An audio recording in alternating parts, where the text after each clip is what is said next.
একটি রাজনৈতিক দল একেবারে নাফরমানি করছে। নির্বাচনকে সামনে রেখে একটি ভোট পাওয়ার জন্য তারা কিছু কিছু বাড়িতে গিয়ে বলছে, আমাদেরকে ভোট দেবেন, বেহেশতের টিকিট নিয়ে এসেছি। নাউজুবিল্লাহ মিন জালিক। আমি যেন আপনাদের সেই কোরআন এবং হাদিসের আলোকে আপনাদের সেবা করতে পারি।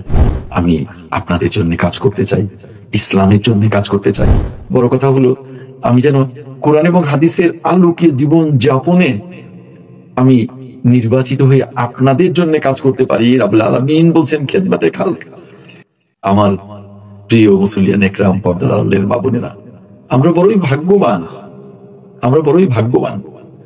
1,24,000 পয়গম্বর, মতান্তরে 2,24,000 পয়গম্বর রাব্বুল আলামিন এই পৃথিবীতে পাঠিয়েছেন।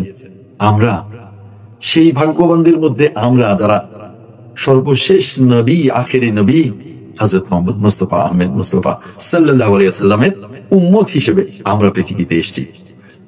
যে নবীজির কাছে রাব্বুল আলামিন ওয়াদা করেছেন, যে নবীজিকে ওয়াদা করেছেন, আমার প্রিয় হাবিব, আমার প্রিয় রাসূল, আপনি কাল কিয়ামতের ময়দানে যাকে আপনি শাফায়াত করবেন, সুপারিশ করবেন, আমি তাকে বেহেশত নসিব করব।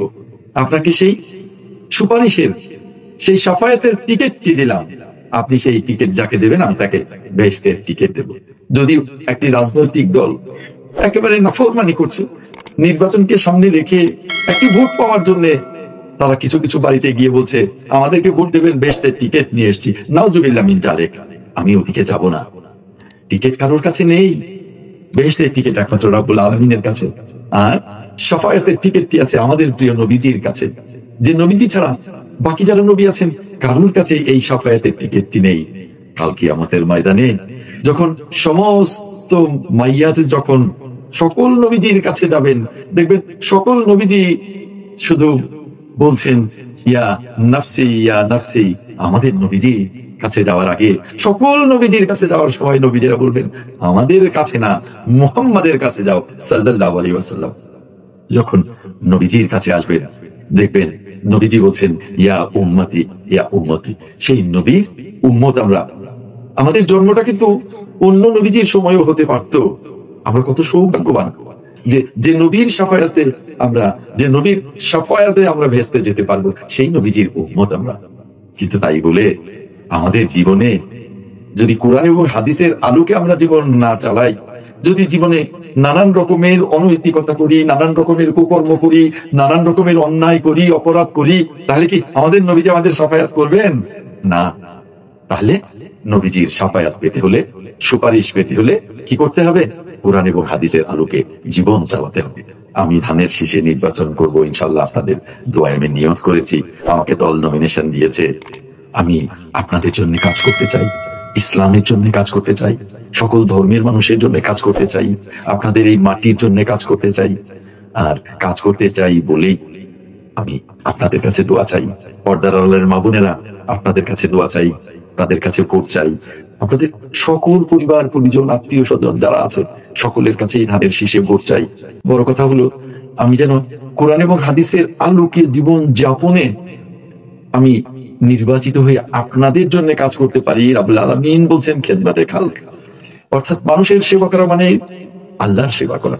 আমি যেন আপনাদের সেই কোরআন এবং হাদিসের আলোকে আপনাদের সেবা করতে পারি। আমি যেন আপনাদের সেবক হতে পারি।